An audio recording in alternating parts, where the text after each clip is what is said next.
کتنا خوبصورت احساس ہوتا ہے نا اللہ کا بن کے رہنا، شاید اس سے بھی زیادہ خوبصورت کہ دنیا کی ہر نعمت قدموں میں ہو۔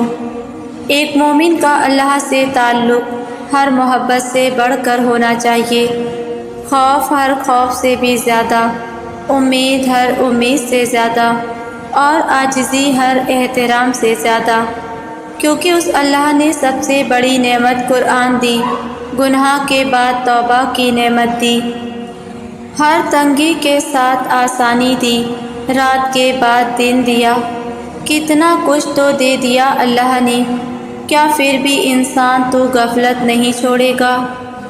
اللہ مان جاتا ہے، یہ اس کی سب سے خوبصورت صفت ہے۔ ہم مجبور ہو کر اس کی نہیں مانتے، وہ با اختیار ہو کر ہم سے مان جاتا ہے۔ جب ہم گمراہیوں اور غفلتوں کے ٹوکرے اٹھا کر اس کے در پر جاتے ہیں، وہ دھتکار نہیں دیتا، پھٹکار نہیں دیتا، پچھلی توبہ یاد نہیں دلاتا، گناہوں کا حجم نہیں بتاتا، رد نہیں کرتا، اٹھا نہیں دیتا، بھگا نہیں دیتا، بلکہ دل میں اترتا ہے، نیتوں کو پڑھ لیتا ہے، ندامت کو دیکھ لیتا ہے، بندگی کو بھانپ لیتا ہے اور خوش ہو جاتا ہے، احسان کرتا ہے، دل میں سکون نازل فرماتا ہے اور معاف کر دیتا ہے۔ ہدایت پانے کے لیے پیاس کا ہونا ضروری ہے۔ اگر آپ کو ہدایت کی پیاس ہوگی تب آپ پانی کی طلب کو نکلیں گے۔ جس کو جتنی پیاس ہوگی اس کو اتنا پانی ملے گا، جسے طلب ہی نہ ہو پھر اللہ بھی ہدایت نہیں دیتا۔ جو محنت کرتا ہے نا، کوشش کرتا ہے، پھر اللہ اس کے لیے ہدایت کا راستہ آسان کر دیتا ہے۔ ہدایت کی راہ میں جو چیز رکاوٹ بنتی ہے وہ تکبر ہے، یعنی آپ اللہ کی بات نہ مانیں اور اپنی ہی دنیا میں مطمئن ہوں۔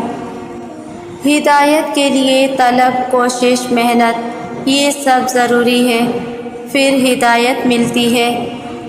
ہم مسلسل رونا روتے ہیں کہ ہمیں کوئی بری لت پڑی ہوئی ہے، کوئی ایسا گناہ جو ہم چھوڑ نہیں پا رہے، بار بار اس کو کر بیٹھتے ہیں، بڑے وعدے کیے اللہ سے، بڑی معافی مانگی، مگر پھر سے کر دیا، کمزور پڑ گئے، نفس کے آگے ہار گئے۔ اب روتے ہیں کہ سارا وقت مایوسی، ڈپریشن میں تو کسی اچھائی کے قابل نہیں رہا۔ یہ نہیں دیکھیں گے کہ گناہ کے بعد احساس ہونا اور خود کو ٹھیک کرنے کا اور توبہ کرنے کا موقع دیا ہے اللہ نے۔ یہ ہے اللہ کا فضل جس کو اپنے پچھتاووں میں ہم ضائع کر دیتے ہیں۔ پچھتاوا ہونا چاہیے، مگر پچھتاوے کا ڈپریشن لے کر مایوس ہو جانا ان مواقعوں کی ناقدری ہے، اور ہم یہ ناقدری روز کرتے ہیں۔ پتہ ہے کبھی کبھی جو انسان چاہ رہا ہوتا ہے ویسا اس لیے بھی نہیں ہوتا کہ ممکن ہے جب اس کو اپنی خواہش کی چیز مل جائے تو وہ دنیا میں گم ہو جائے اور اللہ سے ہی دور ہو جائے۔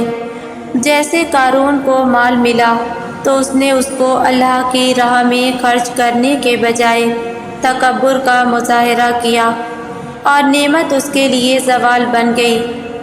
انسان کو لگتا ہے فلاں چیز میرے لیے نعمت ہوگی، لیکن کبھی وہی زحمت بن جاتی ہے، چاہے اسے کتنی ہی اچھی کیوں نہ لگتی ہو۔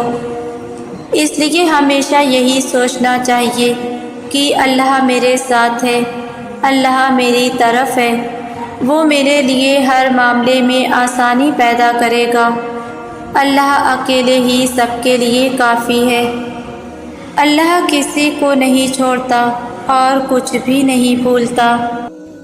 تمہارے ساتھ جو جس بھی طرح کی سازش کر رہا ہے، تمہیں دھوکہ دے رہا ہے، اس کا حساب رحمان رب پر چھوڑ دو۔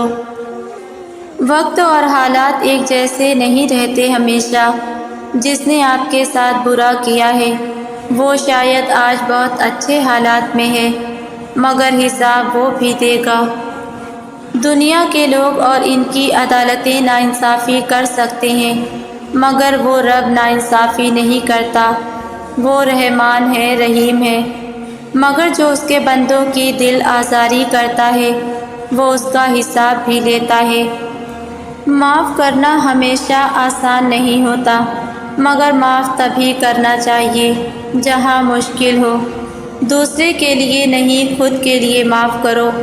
یقین کرو جب ہم کسی کو معاف کر دیتے ہیں تو ہمارا دل مطمئن ہو جاتا ہے۔ بس اتنا سوچا کرو کہ معاف کرو گے تو روز محشر معاف کر دیے جاؤ گے۔ باقی اللہ تو سب جانتا ہے کون کتنے پانی میں ہے، اور محبت سے زیادہ بوجھ نفرت کا ہوتا ہے، سو معاف کر دیا کرو۔ ہم چھوٹی چھوٹی چیزوں اور انسانوں کے نہ ملنے پر اللہ سے ناراض ہو جاتے ہیں، شکوے کرتے ہیں۔ ہم یہ نہیں دیکھتے کہ ہمارا رب ہمارا اصل مالک ہے، جو ہمیں ملا ہے زندگی میں وہ بھی اسی نے دیا ہے۔ تو کیوں نہ بے وقت چیزوں کی وجہ سے اپنے رب سے ناراض ہونا چھوڑ دیں اور اس کو دل سے مالک سمجھتے ہوئے اس کے پاس واپس پلٹ آئیں۔ اگر آپ اللہ کے لیے وقت نہیں نکالیں گے تو آپ کی زندگی سے برکت ختم ہونے لگتی ہے، پھر کہیں بھی سکون نہیں ملتا، آپ کے پسندیدہ کام بھی بوجھ لگنے لگتے ہیں۔ اللہ کی یاد ہماری زندگی میں سانس کی حیثیت رکھتی ہے، اور سانس کے بغیر زندگی ناممکن ہے۔ اللہ ڈھونڈنے سے واقعی مل جاتا ہے، مگر اس وقت جب آپ کی تلاش سچی اور پکی ہوتی ہے، اور جس تلاش کے کشکول میں کھوٹ کے سکے شامل ہوں، پھر ان کو اللہ نہیں ملتا۔ وہ جو وجود کا حاضر نہیں تو لا وجود بھی نہیں۔ وہ جو ہمارا رب ہے، ہمارا مددگار، وہ چنے ہوئے لوگوں سے تعلق نہیں رکھتا، بلکہ وہ تو سب کا ہے، تمہارا، میرا اور سب کا اللہ۔ اس کو آپ کی غفلت سے فرق نہیں پڑتا، کیونکہ غفلتوں کے فرق تو ذاتی ہوتے ہیں۔ وہ اپنی مخلوق کو تنہا نہیں چھوڑتا، اور جب اسے بغیر کسی غرض کے یاد کیا جائے تو وہ خوش ہوتا ہے، اور خوشی یقیناً رضا سے بہتر درجہ ہے۔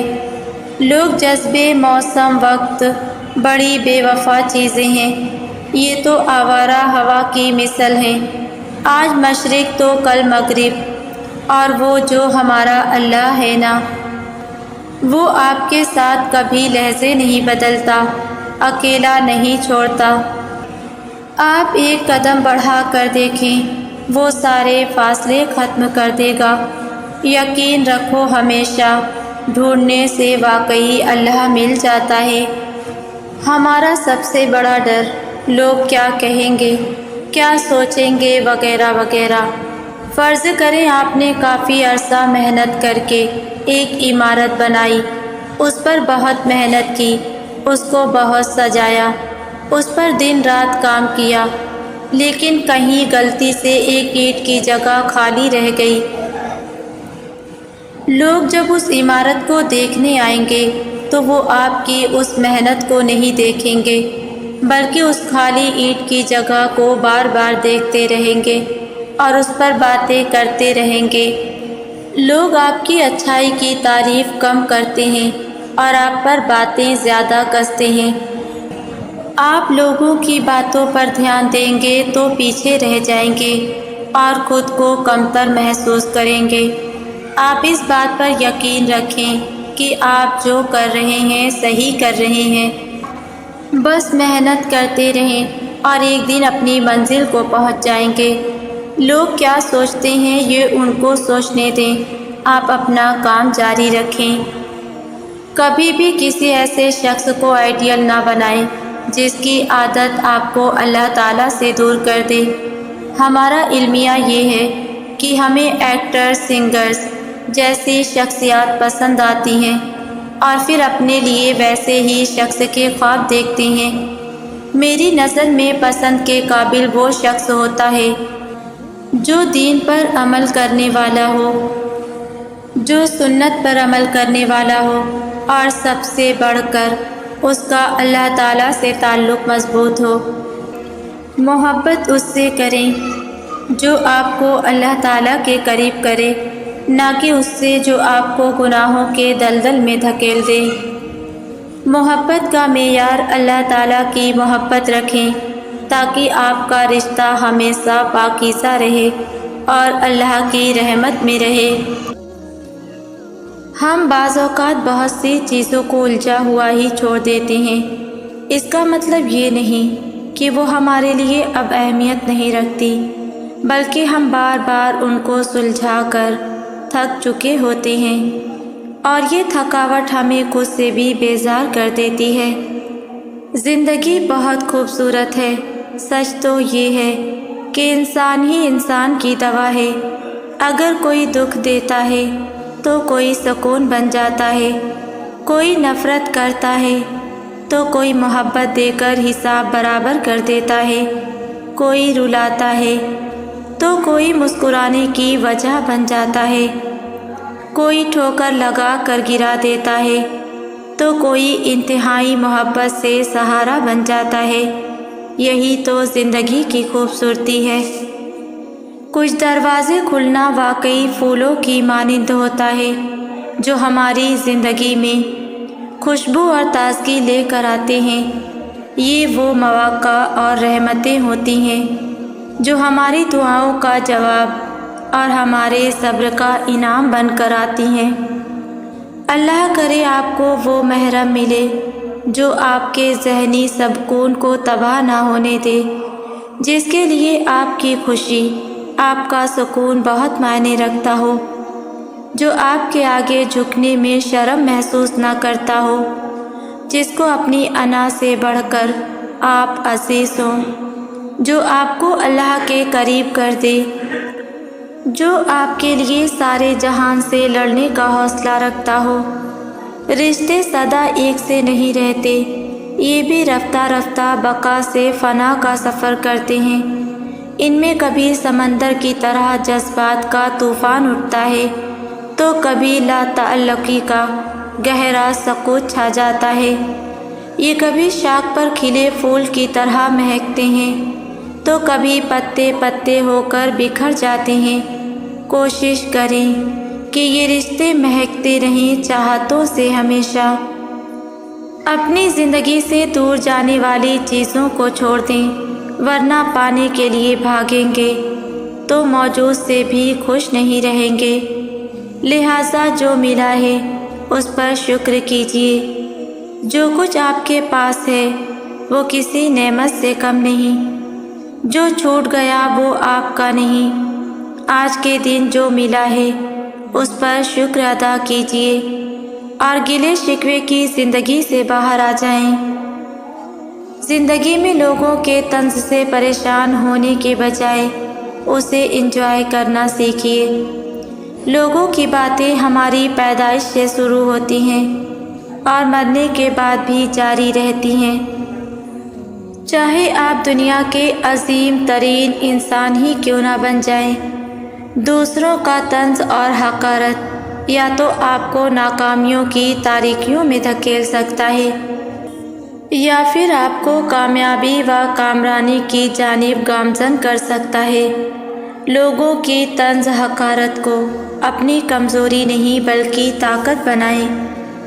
آسانیاں اور راحتیں انسان کو نکما بنا دیتی ہیں، مصائب و مشکلات زندگی کا حسن ہوتی ہے، ان سے گھبرانے والا کبھی مضبوط نہیں بن پائے گا۔ مشکلات یا پریشانیاں آپ کو کچھ سکھانے آتی ہیں، آپ کے گناہوں کا کفارہ ہوتی ہیں، بس شرط یہ ہے کہ آپ اس سے سبق لیں اور اس کا صبر اور حوصلے کے ساتھ سامنا کریں، نہ کہ مایوس ہو جائیں۔ مصائب کا لطف لینا سیکھیے۔ ایک بزرگ سے کسی نے سوال کیا، جب ہم دینی محفلوں، درس قرآن و حدیث میں بیٹھتے ہیں تو نیند کیوں آتی ہے، جبکہ دنیائی محفل، موسیقی وغیرہ میں ساری رات جاگیں تو بھی نیند نہیں آتی؟ بزرگ نے جواب دیا، نیند ہمیشہ پھولوں کی سیج پر آتی ہے، کانٹوں پر نہیں۔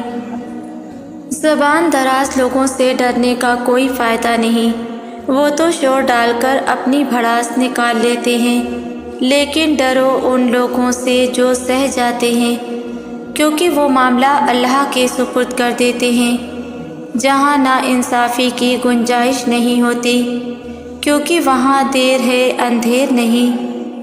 صرف غلط ہونے پر وضاحتیں نہیں دی جاتی، کئی بار ہم وضاحتیں اس لیے دیتے ہیں کہ سامنے والا ہمیں عزیز ہوتا ہے۔ بوجھ صرف غلطیوں کا نہیں، چاہتوں کا بھی ہوتا ہے۔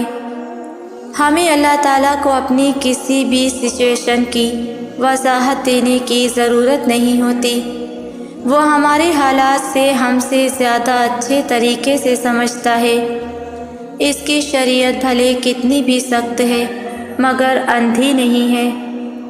اللہ ہے نا، وہ راستے بھی دکھاتا ہے، وہ اسباب بھی بناتا ہے، وہ مان بھی جاتا ہے، وہ معجزے بھی دکھاتا ہے۔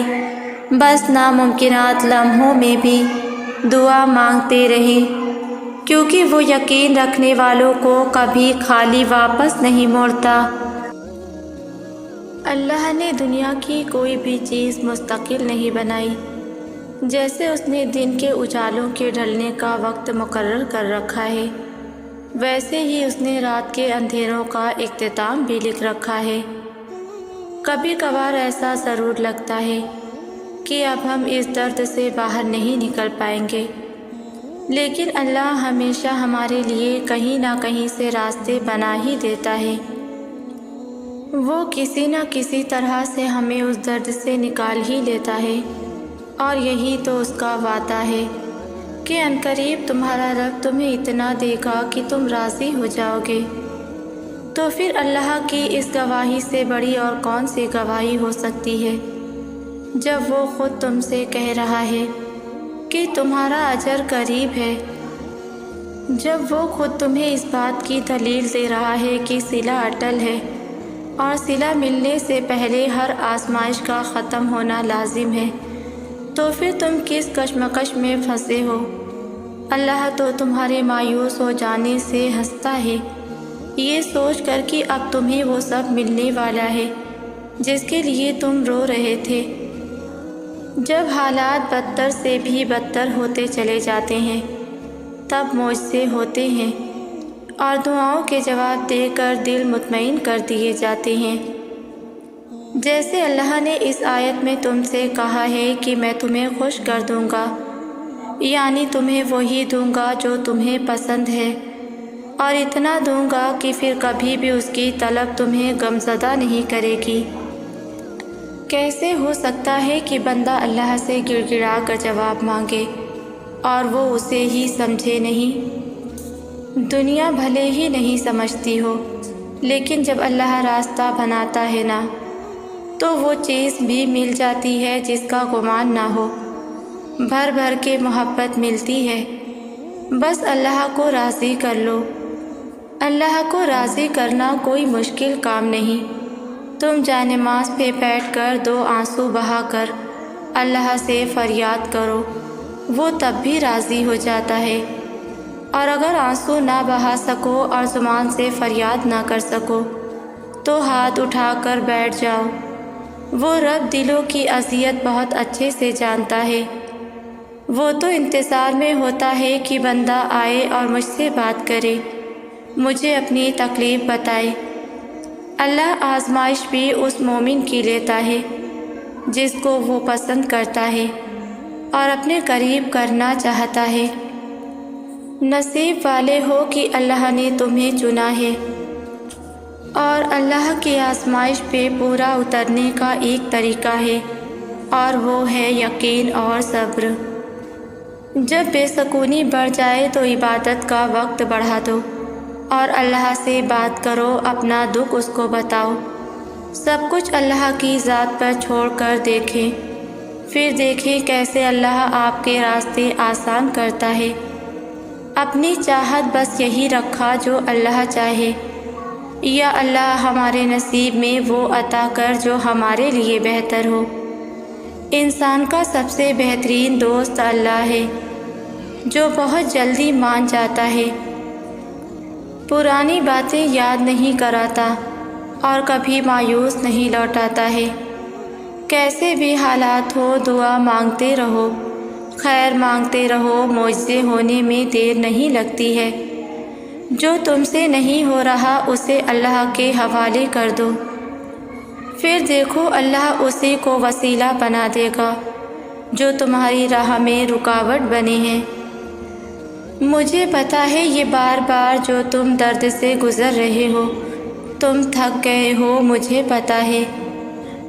کبھی کبھی تمہیں لگتا ہے کہ شاید اللہ تم سے اتنا ناراض ہے کہ تم پر بار بار تکلیف بھیجی جاتی ہے، اور تم خود سے سوال کرتے ہو کہ اللہ واقعی میں تم سے ناراض ہو گیا ہے؟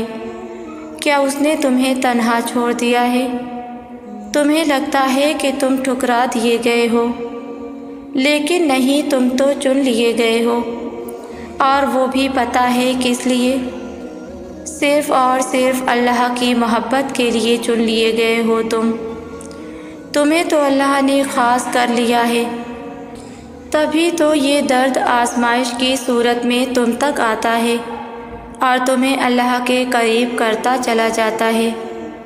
اللہ آزماتا انہیں ہی ہے جن سے وہ محبت کرتا ہے۔ وہ تمہیں سب سے علیحدہ کر کے صرف خود سے جوڑ کر رکھنا چاہتا ہے۔ تو سوچو ہوگی کوئی اس سے بڑی بات کہ تم اللہ کو محبوب ہو گئے ہو؟ پھر نہیں رہتی دنیا میں کسی چیز کی خواہش باقی۔ اگر تم اللہ کی مقرر کردہ حدود توڑو گے تو جان لو دکھ اور اذیت کے سوا کچھ نہ پاؤ گے۔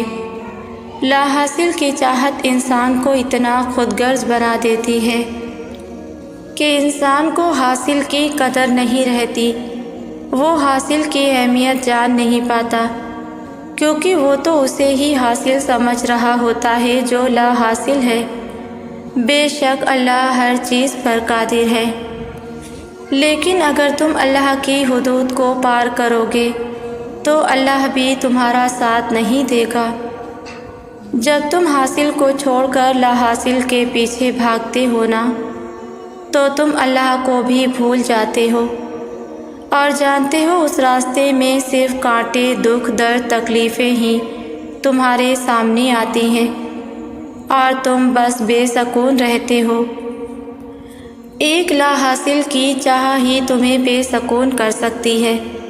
حالانکہ حاصل کی اہمیت جان پاؤ تو سجدے سے سر نہ اٹھاؤ، اور اگر تم اللہ کی دی ہوئی لامحدود نعمتوں کو دیکھو تو تمہارے دل میں لا حاصل کی چاہ بھی نہ ہو، پھر بس دل اور دل کے فیصلے اللہ سبحانہ تعالیٰ کے حوالے کر دو، اور جو اللہ نے دیا ہے اس پر شکر کرو، اس کی مصلحتوں کو سمجھو۔ بے شک دعا مانگو اللہ سے ہی مانگو، وہی عطا کرتا ہے، لیکن جو حاصل ہے اس کی ناقدری تو نہ کرو۔ جس سے مانگ رہے ہو اس رب کو تو نہ بھول بیٹھو، اور جانتے ہو وہی بہترین ہے جو حاصل ہے، جو لا حاصل ہے وہ وقتی چاہ ہے۔